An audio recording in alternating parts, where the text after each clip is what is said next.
Uno de los hechos más trascendentes de la Guerra Civil Española, tanto por su significado como por el heroísmo que en él hubo, fue el asedio del Alcázar de Toledo. Inicios de la Guerra Civil. Estamos en el mes de julio. Hace pocos días que se ha iniciado la contienda. Pese a que Toledo no era un punto estratégico demasiado valioso desde el punto de vista militar, la toma del Alcázar pronto se convirtió en algo fundamental para las fuerzas republicanas, que intentaron buscar en su toma, un golpe de efecto propagandístico, tan necesario para paliar el golpe y las primeras derrotas al inicio de la guerra. Pronto todo el mundo estuvo pendiente del desarrollo de los acontecimientos de esta operación. La tenaz resistencia de sus defensores hizo que la publicidad del asedio se volviera contra los republicanos, cosa que supieron aprovechar los nacionales para ganar una gran batalla moral en los inicios de la guerra, algo que sirvió para llenar de motivación a sus filas. La prensa internacional iba a seguir estos hechos día a día, convirtiéndose en un auténtico fenómeno.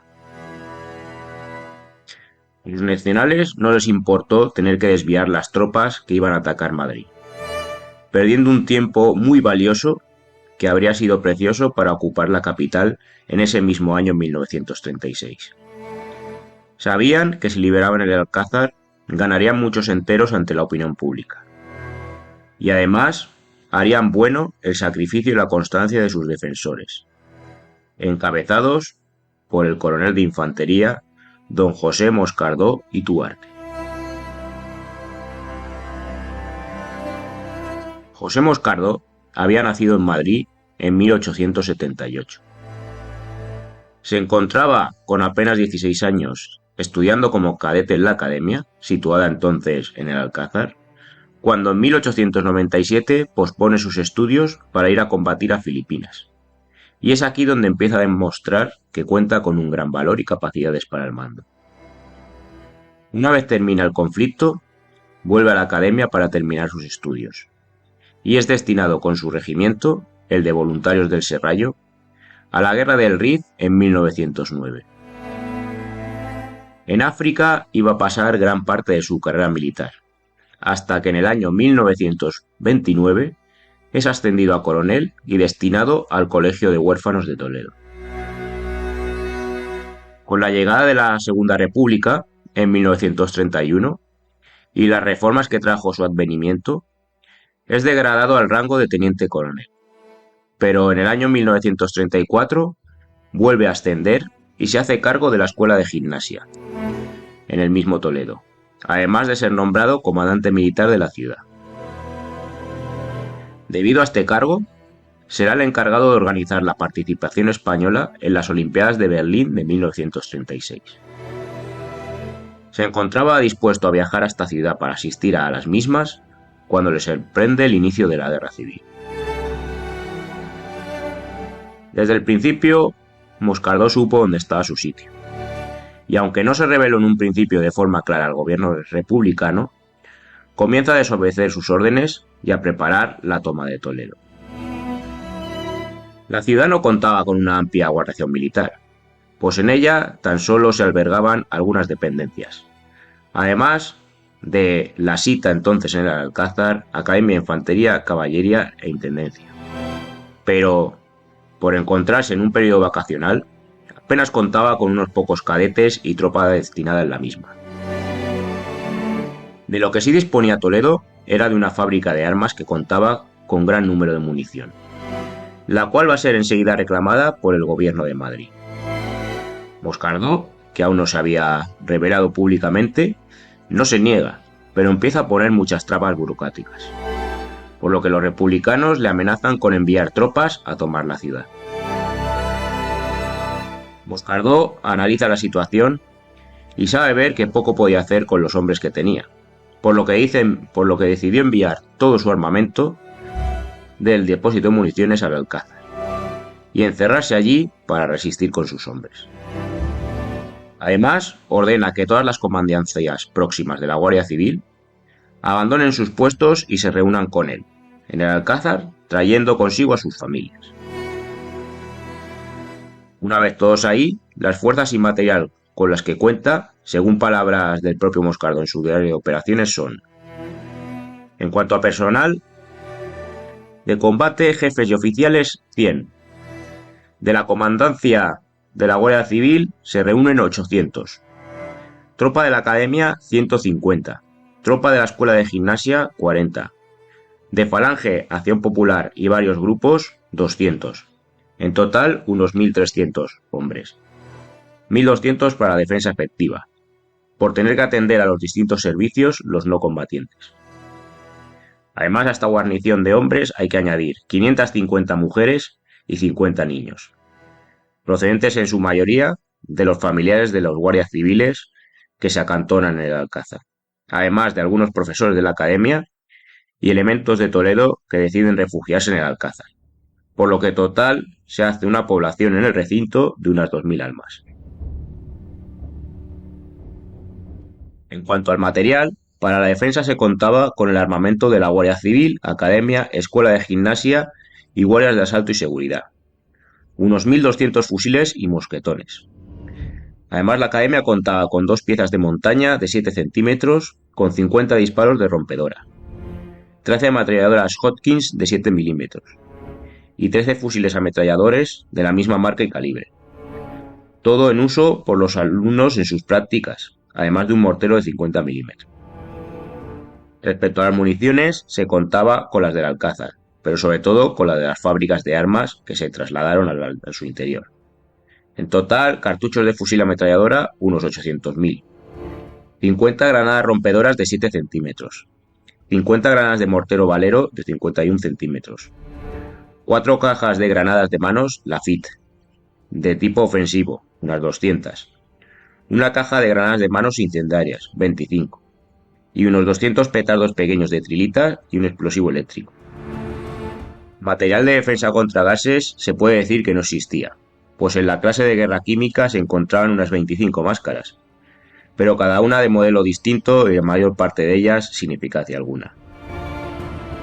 En cuanto al material de fortificación, solo se contaba con algunos picos y palas de la propia Academia, pues Toledo carecía de parque de ingeniero. De transmisiones, los primeros días se contaba con el teléfono automático, pero cuando lo cortaron, una vez empezó el asedio del Alcázar, se hacía solamente con el interior por líneas militares de campaña tendidas a los sitios y puestos que se juzgaban más interesantes.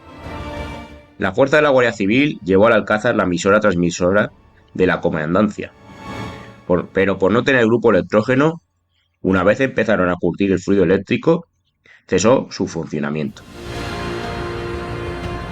Otro material de transmisiones para comunicarse con el exterior era el de la Academia, pero lo dicho, la falta de fluido eléctrico cuando empezó el asedio no permitía funcionar las radios de campaña, ya más usadas, y tras grandes esfuerzos, reuniendo las baterías de los coches automóviles, se pudo establecer una estación receptora con auriculares que permitió ir conociendo la situación en el exterior. Esto fue muy importante, pues desde un principio los asediantes intentaron engañar a los asediados con noticias falsas de que las tropas nacionales estaban siendo derrotadas en todos los puntos de España y que lo mejor era rendirse. De material sanitario se contaba con el de la Academia, la enfermería, más el de la farmacia militar, que quedaba dentro del recinto de defensa, teniendo elementos hasta muy avanzado el asedio, quedando al final vendajes y algodón. Una cosa muy importante, como en cualquier asedio, fue el de los víveres. Escasearon desde el principio, pues la Academia, en su vida normal, tenía un economato muy bien surtido, pero por la reducción del número de academias, su número de alumnos, unos 70 entre infantería y caballería, y que al empezar el alzamiento en julio, época de vacaciones, no estaba previsto el almacenaje ni el suministro, solo quedaban pequeñas cantidades de los más necesarios, como eran judías, garbanzos, arroz, aceite, sal, azúcar, café, especias, y aparte de esto había botellas de vinos finos en cantidad, así como un buen número de latería de anchoas, espárragos y almejas. Pues, aunque su cantidad no resolvía en nada las comidas que confeccionar, y por tanto desde un principio se dispuso no tocar nada, solo por excepción de un trabajo excesivo o para enfermos, se tomaban de allí de manera generosa los vinos, el vermut o dicha latería. En cuanto a los víveres para comer en plato, en cada comida había para 5 o 6 días. Y pan, como tampoco había servicio de intendencia, en Toledo se tenía por contrata una panadería particular, pero una vez comenzó el asedio, evidentemente no se pudo suministrar. Agua. Aunque se racionó para evitar su despilfarro, había en abundancia en los distintos pozos aljibes del Alcázar, lo que permitió que no faltase este elemento vital tan necesario, pero que en todo momento mantuvo debida y rigurosamente inspeccionada su calidad, tanto su distribución diaria como en el traslado a diversos lugares, para evitar su pérdida por bombardeos de artillería y aviación. La dicha falta de pan se pensó subsanar al principio consumiendo el trigo agorgojado que había para alimentación del ganado, y así se hizo al principio. Pero después de consumir esta cebada del ganado, afortunadamente se descubrió que cerca del Alcázar había un depósito de trigo propiedad de un banco que estaba en las inmediaciones de la parte este. Allí había unos 2000 sacos de trigo de 90 kilos cada uno de excelente calidad. En un golpe de mano audaz se consiguió estos sacos y gracias a este hallazgo providencial y a los caballos y mulos de la Academia y la Guardia Civil se resolvió el problema de la alimentación, aunque en forma muy precaria, hasta que terminó el asedio, ya que la ración de pan que se podía fabricar en el horno de campaña no llegaba a los 180 gramos, por el número tan elevado que había que producir y lo poco que rendía la pequeña multuración de trigo que había en el Museo de Intendencia. Famosa es la Harley Davidson, que hoy se encuentra en el Museo del Ejército, sito en el propio Alcázar, con el que se ayudó a la fabricación de este pan. En cuanto a la carne, tenía que estar severamente racionada, pues el asedio se prolongaba. Y basta decir que al final de este solo quedaron sin sacrificar un caballo y 5 mulos, que hubiesen permitido como mucho la alimentación en modo escaso durante 6 días más. Por el contrario, las fuerzas republicanas eran mucho mayores, tanto en material como en número. Es difícil saber cuántos combatieron, porque se dio el fenómeno llamado turismo revolucionario, el cual consistía en que por la mañana venían desde Madrid en multitud de vehículos, pegaban unos cuantos tiros para volver por la tarde a contar en la capital y en sus bares estas supuestas hazañas. En los 70 días que duró el asedio, del 22 de julio al 28 de septiembre de 1936, el Alcázar fue 35 veces bombardeado por la aviación republicana y recibió más de 15.000 proyectiles de artillería de diversos calibres, además de fuego de fusilería constante. Pero lo que más daño hizo a la estructura fueron las 2 minas de 3.000 kilos de trilita cada una, que colocaron en sus cimientos en el asalto del 18 de septiembre, el más violento que sufrió el Alcázar, pero que pese a todo, gracias a la buena organización que dispuso Moscardó, solo costó 5 bajas a los defensores. Muchos fueron los héroes de esta feroz resistencia, como el capitán don Luis Alba Navas, que ante las constantes mentiras del bando republicano sobre que el Alcázar había caído, decidió salir disfrazado de miliciano para informar de la verdad a las tropas nacionales, pero fue descubierto y fusilado. Tampoco se puede olvidar al cabo de la Guardia Civil Cayetano Caridad, que por haber trabajado como minero vigilaba constantemente la progresión de la mina que preparaban los republicanos para volar el Alcázar, y que precisamente a él le tocó estar de guardia cuando ésta explosionó. Pero cada uno de los que estuvo allí fue un héroe, incluso mujeres y niños que no pararon de animar.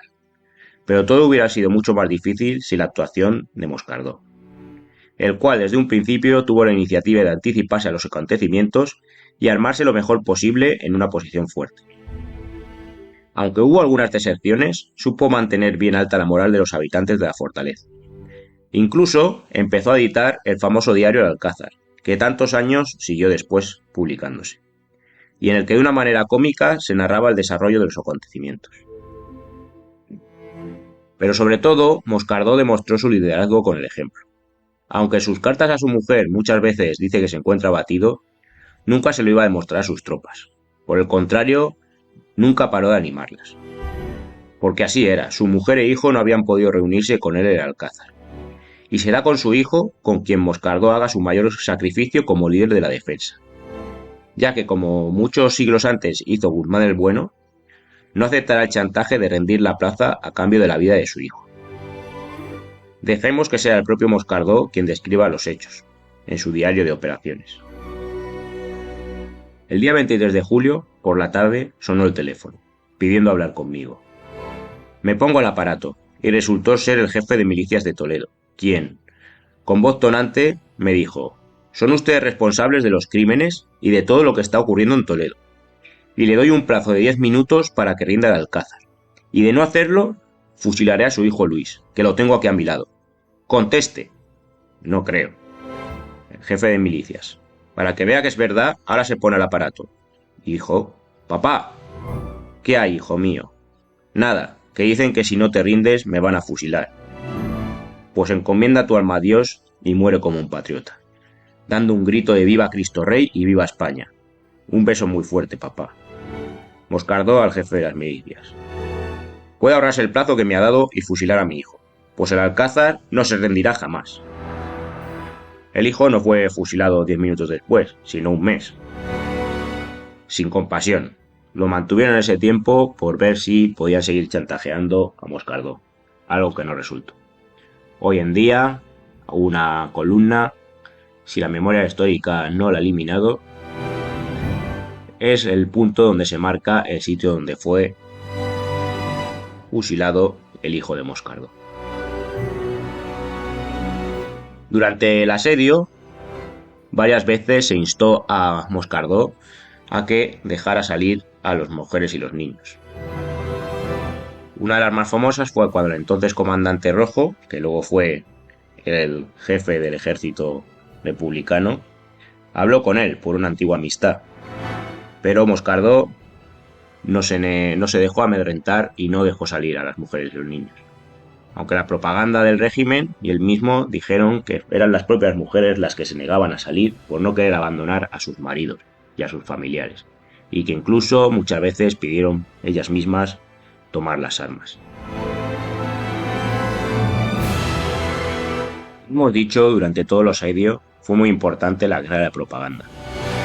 Los republicanos querían hacer ver al mundo que habían tomado la fortaleza.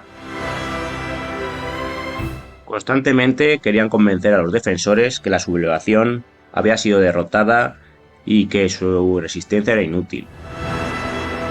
Lo que pretendían era que, evidentemente, se rindieran los defensores, pero también que las tropas nacionales que iban a ir a socorrerles abandonaran este auxilio por creer que habían sido derrotados. De ahí la importancia de la salida del capitán cuando quiso ir a informar a las tropas de que seguía la resistencia. Afortunadamente para ellos, de manera precaria, hubo siempre algo de comunicación. Famoso es también cuando pasaba algún avión y tiraba algunos suministros o cartas de aliento hacia los defensores, como cuando, de escrito de propia mano del comandante de las tropas nacionales, el general Franco, el 22 de agosto deja caer en el patio un gran paquete con víveres, un código de señales para comunicarse con la aviación propia y dichos mensajes, en los cuales les dice: «Un abrazo de este ejército a los bravos defensores del Alcázar. Nos acercamos a vosotros, vamos a socorreros. Mientras resistir. Para ello os llevaremos pequeños auxilios. Vencidas todas las dificultades, avanzan nuestras columnas destruyendo resistencias. ¡Viva España! ¡Viva los bravos defensores del Alcázar!». En otro mensaje decía: «A los bravos defensores del Alcázar, nos enteramos de vuestra heroica resistencia y os llevamos un adelanto del auxilio que os vamos a prestar. Pronto llegaremos a esa, mientras resistir a toda costa, que os iremos llevando los pequeños socorros que podamos. ¡Viva España!». Hubo mucha polémica, tanto entonces como todavía hoy día, de lo que el desvío de tropas para liberar el Alcázar significó en la contienda general. Las columnas del teniente coronel Juan Yoagüe estaban avanzando rápidamente hacia Madrid. Desde Talavera habían tomado ya Maqueda, el 21 de septiembre, cuando, por orden de Franco, se les ordena desviarse para socorrer el Alcázar. Yoagüe protestó enérgicamente y fue relevado por el general Varela. Lo cierto es que, aunque se consigue liberar el Alcázar, este desvío, esta tardanza en llegar a Madrid, le permite a los republicanos fortificar la capital y empezar una batalla en la ciudad universitaria, la cual se iba a prolongar hasta prácticamente el fin de la guerra. Franco reconocería posteriormente que fue un error, pero un error hecho a conciencia. Además, es este 21 de septiembre cuando empieza a ser nombrado como generalísimo, algo que se oficializó días después y que a partir de entonces le permitió dirigir todos los movimientos de las tropas nacionales y ser jefe de Estado de la zona rebelde. Pero lo dicho, este desvío permitió que el Alcázar fuera finalmente liberado por esta columna del general Valera. Al llegar ahí, Moscardó se le presenta con la famosa frase: "Sin novedad en el Alcázar, mi general". Otra, quizá algo menos famosa, pero igual de impactante, fue la que le dijo el coronel al general Franco, cuando éste llegó a la posición del Alcázar al día siguiente. Al verlo, Moscardó le dijo: "Mi general, le entrego el Alcázar destruido, pero el honor queda intacto". Pero no solo Moscardó habló de su hazaña. Para no parecer partidistas, qué mejor que el testimonio de un periodista extranjero que afirmó: "Arrodillémonos ante estos hombres. Son la dignidad del mundo. Ellos nos engrandecen con su heroísmo. Por ellos estamos seguros de que el alma humana es todavía capaz de infinita grandeza". Moscardó fue ascendido a general de brigada y luego a general de división por sus acciones en la guerra civil, donde siguió demostrando que era un gran líder militar. Además, recibió la laureada de San Fernando, y con el tiempo Franco le otorgó la grandeza de España, con el título nobiliario de Conde del Alcázar de Toledo. En la época franquista, los italianos, poco después de estos hechos, fueron los encargados de filmar la película Sin novedad en el Alcázar, en la cual se da cuenta de estos acontecimientos y que, como curiosidad, para los que les guste el cine histórico o quieran ver cómo se desarrolló este asedio, es altamente recomendable. Por otra parte, en el sito y en el Alcázar Museo del Ejército se conserva aún prácticamente intacto el despacho desde el que el entonces coronel José Moscardó dirigió la resistencia. El teléfono con el cual habló con el que iba a ser asesino de su hijo, y lo más impactante, ver cómo está todo el despacho lleno de balazos, quemaduras y prácticamente ruinoso. Una visita también altamente recomendable. Hoy en día la memoria histórica ha eliminado muchas de las señales de este asedio, pero no podía eliminarse todo, pues la ciudad de Toledo, con su Alcázar como símbolo histórico y eterno, no podía permitir que se borraran todas las huellas. En el exterior sigue el ángel que conmemora esta hazaña y dentro de él está la tumba de Moscardó. Es curioso, dentro del Alcázar está permitido el entierro de tanto los que sufrieron el asedio como de algunos de sus descendientes directos. En la visita al Museo del Ejército también se puede visitar este curioso panteón.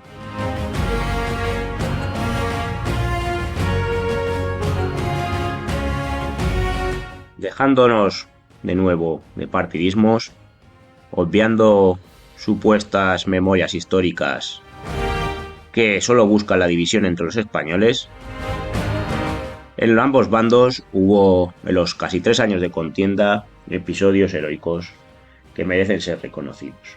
Hoy hemos tratado este asedio, el cual, junto al del Santuario de la Virgen de la Cabeza, quizás sea el más famoso. No olvidemos la hazaña de estos héroes y como no solo militares, sino mujeres y niños supieron resistir durante todo el verano de ese año 1936 y demostraron que el Alcázar no se rinde. Al habla. Es para usted. Cartanet. Habla. Soy el jefe de las milicias de Toledo. Son ustedes responsables de los crímenes y matanzas que ocurren en Toledo. Le doy 10 minutos de plazo para que se rindan. De no hacerlo, mandaré fusilar a su hijo, al cual tengo aquí a mi lado. Lo creo. Y para que vea que es cierto, ahora se pondrá el aparato.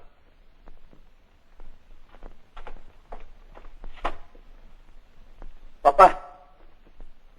¿Qué hay, hijo mío? Nada. Que dicen que si no te rindes me fusilarán. Si es verdad, encomienda tu alma a Dios. Y muere como un patriota gritando: ¡Viva España! Así lo haré, papá. Un beso muy fuerte, hijo mío. Un beso muy fuerte, papá. Le he dado 10 minutos de término. Ya han pasado 5. ¿Qué decide? Puede ahorrarse el plazo que me ha dado, porque el Alcázar no se rendirá jamás.